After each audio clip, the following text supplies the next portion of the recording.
Next exam होने वाला है वो जुलाई में होगा, 7 जुलाई को। और उससे पहले जो है कंसेप्ट सारे हम क्लियर कर लेंगे। और मेरी वीडियो में जितने भी क्वेश्चंस होते हैं ये सारे आपके जो कंसेप्ट जितने भी मैं आपको कराऊंगी, ये सारे कंसेप्ट से बाहर आपके क्वेश्चन में कोई भी क्वेश्चन देखने को नहीं मिलेगा। तो स्टे विद मी। और आज का जो सीटेट प्रिपरेशन है जुलाई सेशन का, उसका फर्स्ट टॉपिक है ये concept of development and it's relationship with learning. कि डेवलपमेंट का क्या कंसेप्ट है, क्या है development, and it's relationship with learning, और इसका सीखने के साथ क्या रिलेशन है। डेवलपमेंट तो कंसेप्ट बताओ, और डेवलपमेंट के साथ साथ बच्चा क्या सीखता है, कैसे सीखता है, उसका क्या रिलेशन है डेवलपमेंट का और सीखने का, ये बारे में आज डिस्कस करेंगे। तो इसी का ये जो टॉपिक है कंसेप्ट ऑफ डेवलपमेंट का, इसका जो फर्स्ट पॉइंट है वो है ग्रोथ। अब हम ग्रोथ के बारे में डिस्कस करेंगे। ग्रोथ जो है वो क्या है? ग्रोथ जो है वो परमानेंट रहती है, परमानेंट चेंजेस होते हैं बॉडी में, और सिर्फ बॉडी स्ट्रक्चर में चेंज होता है, फिज़िकल एस्पेक्ट्स में चेंज होता है, तो इसी को ग्रोथ कहते हैं। अब फर्स्ट है क्वांटिटेटिव एस्पेक्ट्स। क्वांटिटेटिव एस्पेक्ट्स होते हैं कि सिर्फ बॉडी के कुछ पार्ट्स हैं उनमें उनकी क्वांटिटी में ग्रोथ हो रही है, तो इसी को ग्रोथ कहते हैं। और ये परमानेंट रहती है, ये कम नहीं होती कि आज आपकी हाइट बढ़ गई और आप फिर से कल छोटे हो गए। तो ये जो ग्रोथ है ये परमानेंट रहती है, बट ये लाइफ लॉन्ग नहीं होती। ये ग्रोथ जो है फिज़िकल बॉडी स्ट्रक्चर में जब चेंज आता है तो सिर्फ मैच्योरिटी तक ही रहता है। तो जो ग्रोथ है वो लाइफ लॉन्ग प्रोसेस नहीं है। क्वांटिटेटिव एस्पेक्ट्स हैं कि जो बच्चा है या ह्यूमन बॉडी है उसके क्वांटिटी में ग्रो हो रही है, क्वांटिटी में ग्रोथ हो रही है, तो इसी को ग्रोथ कहेंगे। अब ग्रोथ जैसे कि height, weight, size and shape, इसमें अगर ग्रोथ होती है तो इसी को ग्रोथ कहेंगे। इसमें परमानेंट चेंजेस होते हैं। अब जैसे कि ग्रोथ में ग्रोथ होती है, हाइट बढ़ गई, वेट बढ़ गया, साइज़ बढ़ गया एंड शेप बढ़ गई, बॉडी की शेप अलग हो गई, तो ये जो परमानेंट चेंजेस होते हैं। हाइट एक बार बढ़ जाएगी तो वापस से छोटी नहीं हो सकती है। वेट अगर बढ़ता है बच्चे का, जैसे इन्फेंसी स्टेज में बहुत जल्दी वेट गेन होता है बच्चे का, तो ये परमानेंट होता है। अगर किसी इलनेस की वजह से, किसी डिसीज़ की वजह से अगर बॉडी में ग्रोथ होती है, वेट ग्रो होता है, तो वो ग्रोथ का पार्ट नहीं है, वो टेम्परेरी चेंजेस जो बॉडी में आते हैं वो ग्रोथ का पार्ट नहीं है, राइट। तो जो परमानेंट चेंजेस होते हैं जैसे कि हाइट बढ़ गई, मैच्योरिटी आ गई है बच्चे में, तो ये ग्रोथ का पार्ट है, ठीक है। मैच्योरिटी जो बेसिकली होता है कि वो कॉग्निशन से रिलेटेड होता है, दिमाग से रिलेटेड होता है, वो इंटरनल बॉडी से रिलेटेड होता है, वो ग्रोथ के पार्ट नहीं होगा। ग्रोथ का पार्ट होता है सिर्फ बॉडी के कोई भी पार्ट में अगर बढ़ोतरी हो रही है तो उसी को ग्रोथ कहेंगे। देन आता है it is not the life long process.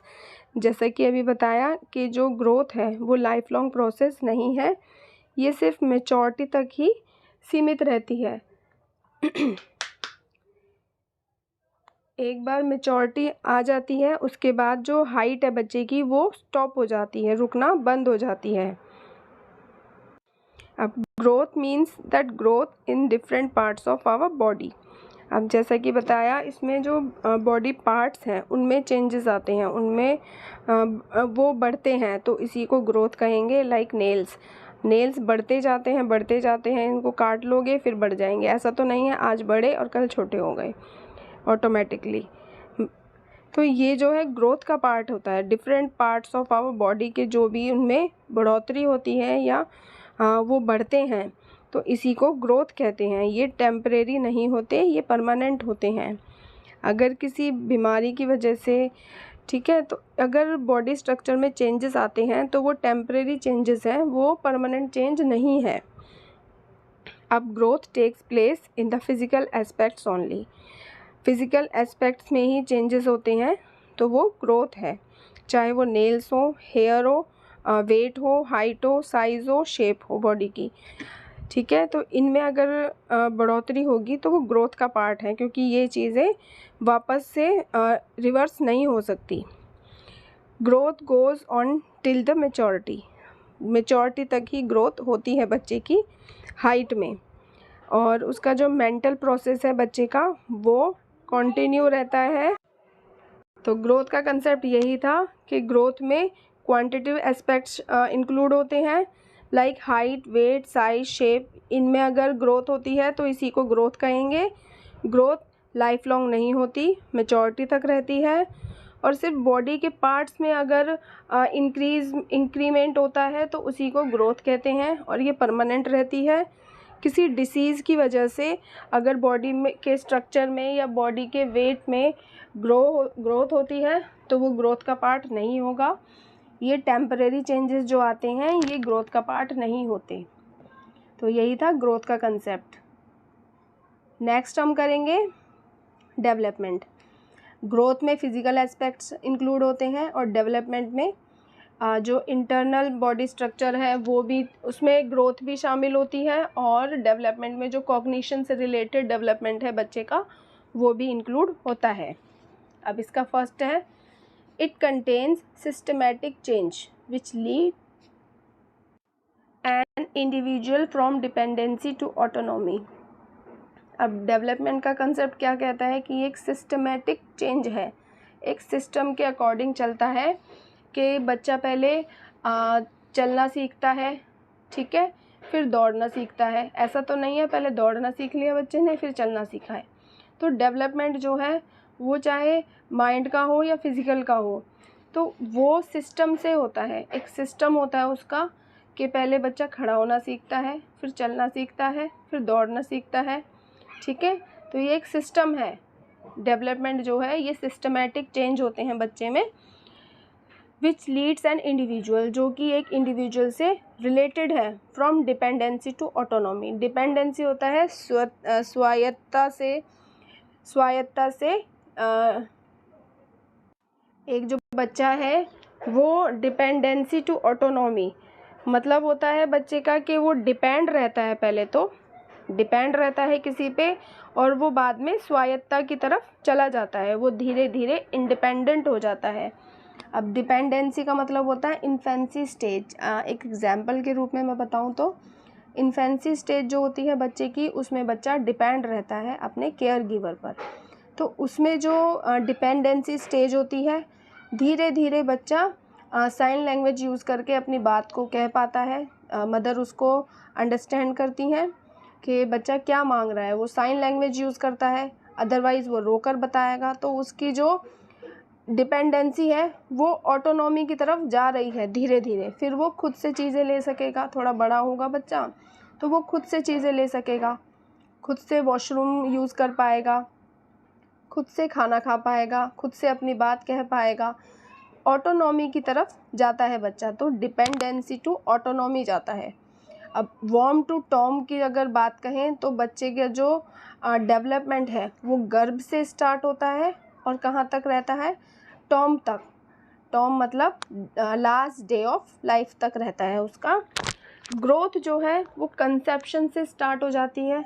बच्चा जब गर्भ में पड़ता है तब से बच्चे की ग्रोथ स्टार्ट होती है। ग्रोथ लाइक बॉडी पार्ट्स बनते हैं, और बच्चे के जो इनर पार्ट्स हैं, ऑर्गन्स हैं, ये बनते हैं, ग्रोथ होती है। तो जो ग्रोथ है वो कंसेप्शन से स्टार्ट होकर मैच्योरिटी तक रहती है, राइट। बट जो डेवलपमेंट है बच्चे का, माइंड से रिलेटेड जो चीज़ें हैं वो बर्थ से लेकर लाइफ लॉन्ग प्रोसेस उसका रहता है, कंटिन्यू बढ़ता रहता है। वो डेवलपमेंट होता है बच्चे का। बच्चा हमेशा नया कुछ सीखता है, तो जो डेवलपमेंट है वो डिपेंडेंसी टू ऑटोनॉमी जाता है। अब नेक्स्ट आते हैं, development includes orderly and predictable change. Development जो है उसमें एक ऑर्डर शामिल होता है और उसको प्रेडिक्ट किया जा सकता है कि अब बच्चा चलना सीख गया, अब बच्चा दौड़ना सीखेगा, अब बच्चे के इतने टीथ आएंगे, या अब इस टाइम बच्चा ये बोलने लगेगा। तो ये सारी जो है इसको प्रेडिक्ट किया जा सकता है। इन चेंजेस को जो डेवलपमेंट में इंक्लूड होते हैं, ये एक ऑर्डर होता है, इन्फेंसी स्टेज में होता है तो दादी नानी जो हैं वो बोलती हैं कि आप थोड़े दिन और रुको, फिर और आपको पता चलेगा कि बच्चे कितने शैतान होते हैं। तो उसको प्रेडिक्ट कर पाए हैं वो, क्योंकि उन्होंने एक्सपीरियंस लिया है, उसको प्रेडिक्ट कर पाए हैं वो। तो ये जो डेवलपमेंट है ग्रोथ का और मेंटली डेवलपमेंट जो है कॉग्निशन से रिलेटेड, इसको दादी नानी प्रेडिक्ट कर पाई हैं कि अब आगे ऐसा होगा डेवलपमेंट में, और वो होता भी है। नेक्स्ट है development mostly involves both growth and decline observe during old age. अब जो ग्रोथ होती है वो मेचोरिटी तक तो रहती है, राइट, बट जो डेवलपमेंट है वो कॉन्टिन्यू प्रोसेस रहता है। अब डेवलपमेंट में क्या आता है, वो भी एक एज तक बढ़ता है, उसके बाद डिक्लाइन होने लग जाता है ओल्ड एज में। वो भी डेवलपमेंट का पार्ट है, क्योंकि वो परमानेंट होते हैं। जैसे ही बूढ़े होने लगते हैं तो उनकी बॉडी वीक होती जाती है, उनके दांत जो हैं वो सारे गिर जाते हैं, बाल जो हैं वो वापस से ब्लैक हो जाते हैं, बाल सारे झड़ जाते हैं, देन और एज होती है। तो मतलब जो डिक्लाइन उनमें हो रहा है बॉडी में, वो भी ग्रोथ का डेवलपमेंट का पार्ट है। उसमें भी बहुत कुछ है, वो पर्सन जो है बहुत कुछ सीखते हैं, वो भी ग्रोथ का पार्ट, वो ग्रोथ का पार्ट नहीं होगा, वो डेवलपमेंट का पार्ट होगा। ग्रोथ जो है वो ग्रोथ भी आएगी डेवलपमेंट में, और जो डिक्लाइन हुआ है ओल्ड एज में वो भी डेवलपमेंट का पार्ट है। मतलब जो डेवलपमेंट है वो कॉन्टिन्यू प्रोसेस है, लास्ट डे ऑफ लाइफ तक रहता है। Development grows in many ways like physical, mental and emotional. अब जैसा कि बताया डेवलपमेंट में दोनों चीज़ें शामिल हैं, फिजिकल भी एंड मेंटली भी।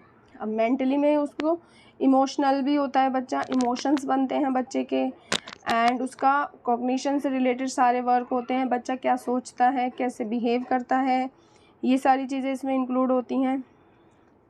तो मेंटल एंड इमोशनल जो चेंजेस होते हैं बच्चे के, वो भी डेवलपमेंट में इंक्लूड होते हैं। It is multi dimensional. अब जैसा कि बताया मल्टी डायमेंशनल क्यों बोला है इस डेवलपमेंट को, बिकॉज जो डेवलपमेंट है वो ग्रोथ भी उसमें इंक्लूड है, राइट, और डेवलपमेंट जो है कॉग्निशन से रिलेटेड वो भी उसमें इंक्लूड है। तो ये मल्टी डायमेंशनल है। जो डेवलपमेंट है इसमें बहुत सारी चीज़ें आती हैं। कॉग्निटिव डेवलपमेंट तो आता ही है, इसके साथ बच्चे का जो इमोशनल डेवलपमेंट होता है, ठीक है, सोशल डेवलपमेंट होता है बच्चे का, लैंग्वेज डेवलपमेंट होता है, और भी बहुत सारे डेवलपमेंट होते हैं बच्चे के, वो सेंसेस के अकॉर्डिंग होते हैं। अब किस ने कैसे कैसे उसको डिफ़ाइन किया है ये सब आगे आने वाली वीडियो में आपको पता चलेगा। बट जो डेवलपमेंट है वो मल्टी डायमेंशनल इसीलिए है क्योंकि डेवलपमेंट में बहुत सारी चीज़ें इंक्लूड हैं, और उसमें डेवलपमेंट होता है बच्चे का। अब फर्स्ट डेवलपमेंट जो है वो है फिज़िकल, फिर है कॉग्निटिव, सोशल, इमोशनल और लैंग्वेज डेवलपमेंट। डेवलपमेंट के बहुत सारे पार्ट्स हैं, कैसे कैसे बच्चा ग्रो अप करता है, कैसे कैसे बच्चा क्या सीखता है, कब क्या बोलना सीखता है, कैसे डेवलपमेंट हो रहा है बच्चे का, न्यूट्रिशन कैसा मिल रहा है बच्चे को, ये सारी चीज़ें डेवलपमेंट का पार्ट हैं। बट जो ग्रोथ है वो सिर्फ फिज़िकल एस्पेक्ट्स हैं only. Development includes progressive and irreversible change. अब जैसे ग्रोथ बताया मैंने, ग्रोथ में रिवर्स नहीं हो सकता है, उसमें परमानेंट चेंजेस रहते हैं, ठीक है। ऐसे ही डेवलपमेंट है, इसमें प्रोग्रेसिव एंड इरिवर्सिबल चेंजेस होते हैं कि एक बार अगर बच्चे ने दौड़ना सीख लिया तो वो वापस से बैक नहीं हो सकता है, वो भूल नहीं सकता है उसको, ठीक है, रिवर्स नहीं हो सकता है, डेवलपमेंट भी चलता रहेगा। बच्चे ने अगर बैबलिंग सीख ली है तो वो वापस से बच्चे ने अगर बोलना सीख लिया है, लैंग्वेज सीख लिया है, तो वापस से बैबलिंग क्यों करेगा बच्चा जब उसको बोलना आ गया है। तो रिवर्सिबल चेंजेस जो है वो डेवलपमेंट में काउंट नहीं होते हैं। Some illness and tiredness does not count in development. जैसा कि बताया, इलनेस अगर कोई डिसीज़ की वजह से, थकावट की वजह से अगर डेवलपमेंट में इफ़ेक्ट पड़ता है तो वो टेम्परेरी डेवलपमेंट होता है, वो डेवलपमेंट नहीं होगा, वो टेम्परेरी चेंज होते हैं। डेवलपमेंट का पार्ट होता है कि एक बार बच्चे ने अगर मम्मा पापा बोलना सीख लिया तो वो भूल नहीं सकता है, ठीक है। डेवलपमेंट का पार्ट ये है कि वो परमानेंट रहते हैं। ये था डेवलपमेंट का कंसेप्ट। अब I hope growth and development के कंसेप्ट में आपको कोई प्रॉब्लम नहीं आई होगी। तो अगर इन दोनों में से किसी में अगर आपको कुछ समझने में प्रॉब्लम आई है तो आप कमेंट करके बता सकते हैं। अब नेक्स्ट पढ़ेंगे टाइप्स ऑफ डेवलपमेंट। अब फर्स्ट है डेवलपमेंट के टाइप्स बताए थे। फिजिकल डेवलपमेंट, फिजिकल डेवलपमेंट में क्या इंक्लूड है? एक तो फिजिकल डेवलपमेंट इंक्लूड है कि बॉडी स्ट्रक्चर में चेंज आते हैं, ये तो कंपलसरी है। जो ग्रोथ है, ग्रोथ फैक्टर जो है उसी को फिजिकल डेवलपमेंट में इंक्लूड कर लेंगे हम। देन आती है gross motor skill. Gross motor skill होती है कि जो बड़ी मसल्स हैं इसका यूज़ बच्चा करने लग जाता है। इसका यूज़ कैसे करता है? जैसे छोटा बच्चा है, इन्फेंसी स्टेज है बच्चे की, तो बच्चा जो है पूरी जो अपने पूरी हाथ है उसको यूज़ करता है, ना कि फिंगर को। फिंगर को यूज़ करना नहीं जानता बच्चा, पूरे हैंड को यूज़ करता है। लाइक अगर उसे कुछ, अगर बच्चा डांस करता है तो वो पूरी बॉडी को हिलाता है अपनी, मतलब पूरी मसल्स का यूज़ करता है, एक प्रॉपर वे से डांस नहीं करता है बच्चा। तो बच्चा ग्रोस मोटर से फाइन मोटर की तरफ जो डेवलपमेंट है बच्चे का वो ग्रोस मोटर स्किल से फाइन मोटर स्किल पर जाता है। पहले बच्चा अपना पूरा हैंड का यूज़ करना सीखता है कि वो जो भी अगर कोई चीज़ पकड़ेगा तो पूरे अपने हैंड से पकड़ेगा, 5 फिंगर्स यूज़ करके पकड़ेगा। देन उसके थोड़ा बड़ा जब बच्चा होगा तो वो अपने फाइन मोटर स्किल मतलब छोटी मसल्स का यूज़ करना सीखेगा। लाइक फिंगर, पेंसिल पकड़ना, ड्राइंग करना और स्क्रिबलिंग करना, मतलब इन छोटी मसल्स का जब बच्चा यूज़ करता है तो उसी को फाइन मोटर स्किल कहते हैं। और जब बच्चा बड़ी मसल्स का यूज़ करता है, ठीक है, तो उसको ग्रोस मोटर स्किल कहते हैं। लाइक जंपिंग, डांसिंग, ठीक है, स्विमिंग, ये सारी चीज़ें जो हैं ये ग्रोस मोटर स्किल के अंडर आती हैं। अब नेक्स्ट है depends on child health like nutrition status. अब बच्चे का जो फिज़िकल डेवलपमेंट होगा वो कैसे होगा? अच्छा होगा तो उसको मतलब न्यूट्रिशन अच्छा मिल रहा है बच्चे को, तो उसकी जो फिज़िकल डेवलपमेंट है, फिज़िकल ग्रोथ है, वो ऑब्वियसली अच्छी हो रही है। अगर बच्चे को प्रॉपर न्यूट्रिशन नहीं मिल रहा है तो उसकी ग्रोथ भी कम होगी और उसका जो फिज़िकल डेवलपमेंट है वो भी वीक होगा। तो जो प्रॉपर डेवलपमेंट होता है बच्चे का फिज़िकल, वो न्यूट्रिशन स्टेटस पर भी डिपेंड रहता है। अब नेक्स्ट आता है कॉन्टिन्यू प्रोसेस। फिज़िकल डेवलपमेंट जो है वो कॉन्टिन्यू प्रोसेस नहीं है, वो है सिर्फ मैच्योरिटी तक। फिज़िकल डेवलपमेंट जो है बच्चे का वो मैच्योरिटी तक रहता है, कॉन्टिन्यू प्रोसेस नहीं है। अब नेक्स्ट आते हैं हम कॉग्निटिव डेवलपमेंट। अब कॉग्निटिव डेवलपमेंट में बच्चे का जो माइंड है, बच्चे का बिहेव है, वो कैसे यूज़ करता है बच्चा, ये सारी चीज़ें कॉग्निटिव डेवलपमेंट में इंक्लूड होती हैं। अब focus on how children learn. अब कॉग्निशन जो है वो किस पर फोकस करता है कि बच्चा कैसे सीखता है, सोचता है, बिहेव करता है according to their age group. अपनी एज के अकॉर्डिंग बच्चा कितना सीखता है, कैसे वर्क करता है, ये सारी चीज़ें कॉग्निशन से रिलेटेड हैं।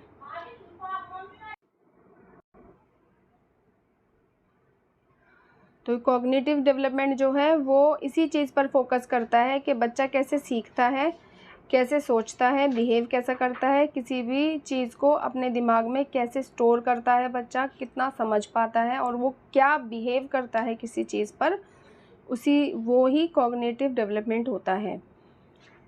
यूजिंग दियर सेंसेस, अपनी सेंसेस का यूज़ करता है बच्चा एनवायरनमेंट को समझने के लिए, ठीक है, सेंसेस का यूज़ करता है एनवायरनमेंट को समझने के लिए।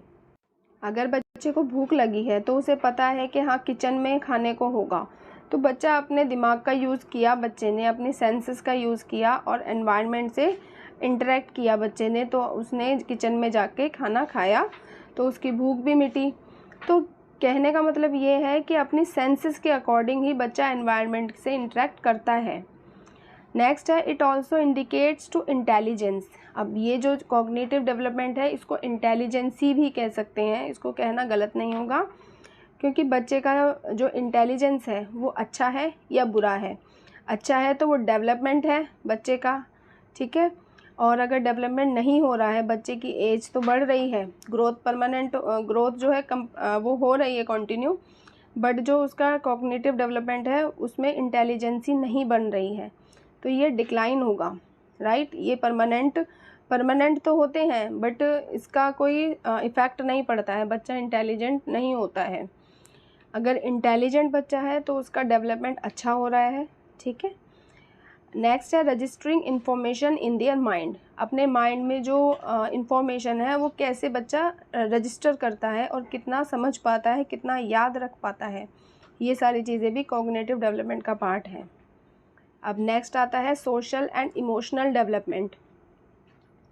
सोशल एंड इमोशनल डेवलपमेंट दोनों रिलेटेड है। सोशल जो है वो समाज से रिलेटेड होता है और उसी के थ्रू ही बच्चे में इमोशंस बनते हैं।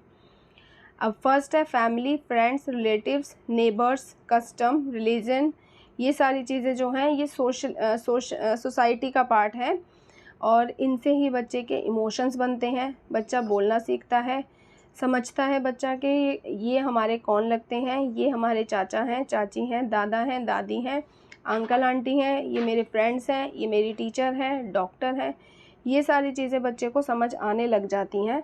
तो बच्चे का सोशल डेवलपमेंट होता है।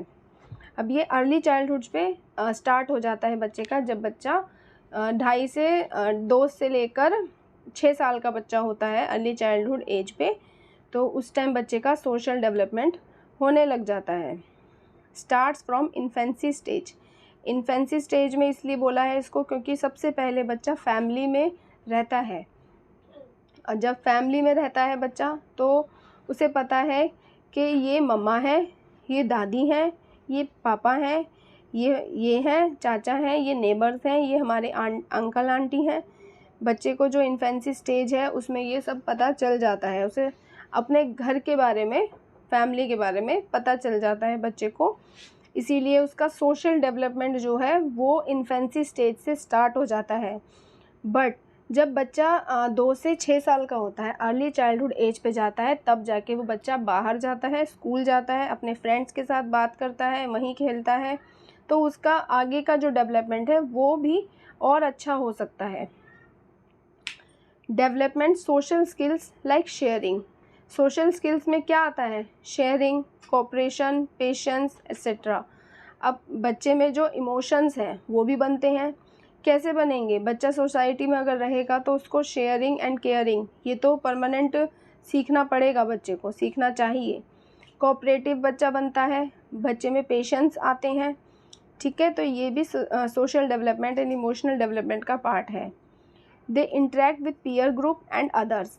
वो अपने फ्रेंड्स के साथ और आस पड़ोस के साथ, टीचर्स के साथ, इन सब से इंटरेक्ट होते हैं। इन सब के बारे में बच्चे को समझ आता है कि ये क्या वर्क करते हैं और ये कौन है। Emotional development is the ability to control and manage ones emotion. अब इमोशनल डेवलपमेंट जब होता है जब बच्चा खुद के इमोशंस पे कंट्रोल करने लग जाए, ठीक है, एंड मैनेज वंस इमोशन, और दूसरे के इमोशंस को भी समझ पाए बच्चा। नेक्स्ट है in early childhood stage they are surrounded by people. Early childhood age पे बच्चे के आसपास ऐसे लोग होने चाहिए जो कि इमोशनली मैच्योर हों और वो अपने इमोशंस पे कंट्रोल कर पाते हों, और इमोशंस पे मैच्योरिटी दिखाते हैं जो लोग, उनके साथ बच्चे को रहना ज़रूरी होता है। वो टीचर, पेरेंट्स और नेबर्स, फैमिली मेम्बर्स ये सब हो सकते हैं। तो कहने का मतलब ये है कि अर्ली चाइल्डहुड एज एक ऐसी एज होती है जिसमें बच्चे के इमोशंस ज़्यादा बनते हैं। In early childhood stage they are surrounded by people who are emotionally mature and stable and are able to manage their emotions, ठीक है। देन नेक्स्ट आते हैं लैंग्वेज डेवलपमेंट। अब लैंग्वेज डेवलपमेंट की बात करते हैं तो बच्चा जैसे छोटा होता है तो वो पहले रोना सीखता है, सिर्फ उसको रोना आता है, तो ये बच्चे की लैंग्वेज डेवलपमेंट है। देन जब थोड़ा बड़ा होता है बच्चा तो वो साइन लैंग्वेज यूज़ करके अपनी बात बताता है, तो ये भी बच्चे की लैंग्वेज है, साइन लैंग्वेज जो बच्चा यूज़ कर रहा है अपनी बात को बोलने के लिए। बच्चा अलग अलग लैंग्वेज डेवलपमेंट होती हैं बच्चे में जैसे जैसे बच्चा ग्रो अप करता है। फर्स्ट है interaction with one another through various methods of communication. जब बच्चा किसी के साथ इंटरेक्शन करता है किसी भी कम्युनिकेशन का कोई भी मेथड यूज़ करके, तो उसी को लैंग्वेज डेवलपमेंट कहते हैं, जैसे कि राइटिंग, स्पीकिंग, साइन लैंग्वेज, ठीक है। Language is a form of communication. Language एक कम्युनिकेशन की फॉर्म है that uses words and symbols to express thoughts, desires and feelings. Language जो है कम्युनिकेशन का पार्ट है, ठीक है, कम्युनिकेशन को ही लैंग्वेज कहते हैं। Uses words and symbols, words और सिम्बल्स का उसमें यूज़ होता है अपने विचारों को, अपनी भावनाओं को, अपनी इच्छाओं को बताने के लिए। बच्चे को अगर कोई चीज़ चाहिए तो बच्चा अगर बोल नहीं पाता है तो वो साइन लैंग्वेज का यूज़ करेगा और उसको देखकर रोएगा, तो ऑब्वियसली जो केयर गिवर है वो समझ जाएंगे कि बच्चे को ये चाहिए। तो बच्चे ने जो अपनी लैंग्वेज यूज़ करी वो क्या लैंग्वेज यूज़ करी? Sign language. देन नेक्स्ट आते हैं मोरल डेवलपमेंट। मोरल डेवलपमेंट में वही होती है सोशल जो डेवलपमेंट होता है बच्चे का, उसी से रिलेटेड है मोरल डेवलपमेंट।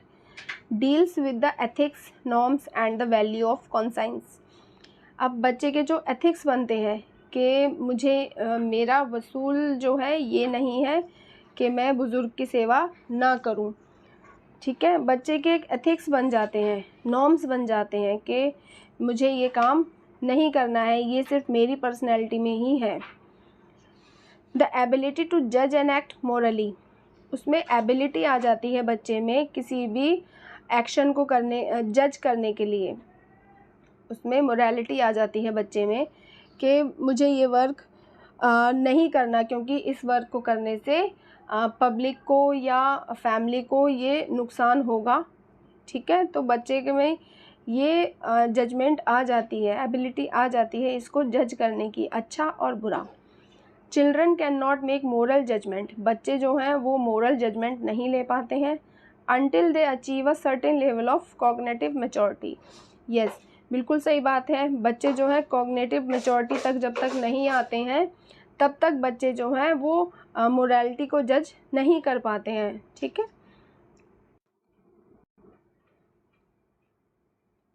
तो मोरल डेवलपमेंट में यही इंक्लूड होता है कि बच्चे के जो एथिक्स बन जाते हैं, बच्चा जज करने लग जाता है, तब जाके उसको मोरालिटी आती है। उसका कॉग्निटिव मैच्योरिटी तक बच्चा जब आ जाता है, बड़ा हो जाता है, बच्चे के कॉग्निशन बन जाते हैं, इमोशंस बन जाते हैं, सोसाइटी के नॉर्म्स जो हैं, कल्चर जो हैं बच्चे को पता चल जाते हैं, तब बच्चे में मोरल डेवलपमेंट आती है कि क्या सही है और क्या गलत है। तो यही था डेवलपमेंट का पार्ट कि concept of development and it's relationship with learning. अब जितने भी ये कंसेप्ट्स मैंने अभी कराए हैं आपको, इसका मीन्स ये है कि बच्चे ने लाइक एग्जांपल के रूप में बताऊं, जैसे कि बच्चे ने सोशल एंड इमोशनल डेवलपमेंट का, ये डेवलपमेंट का कंसेप्ट हमने पढ़ा, तो इसमें देखा कि हमने बच्चे ने इतनी एज में इतना सीख लिया। लाइक बच्चे जो हैं अर्ली चाइल्डहुड एज में आते हैं बच्चे, तो वो शेयरिंग, कोऑपरेशन, पेशेंस एट्सेट्रा ये सारी चीज़ें सीखते हैं। तो डेवलपमेंट का जो रिलेशन है वो यही रिलेशन है लर्निंग के साथ कि जैसे जैसे बच्चे ग्रो अप करते हैं वैसे वैसे बच्चे बहुत कुछ सीखते हैं। ग्रोथ होती है बच्चे की, डेवलपमेंट होता है, उसके बाद ही बच्चे कुछ सीखते हैं। तो ये भी ग्रोथ का और डेवलपमेंट का पार्ट है। डेवलपमेंट का रिलेशन यही है लर्निंग के साथ कि कैसे बच्चा सीखता है, कितनी एज में सीखता है और उसका मेथड क्या होता है सीखने का किसी भी चीज़ को।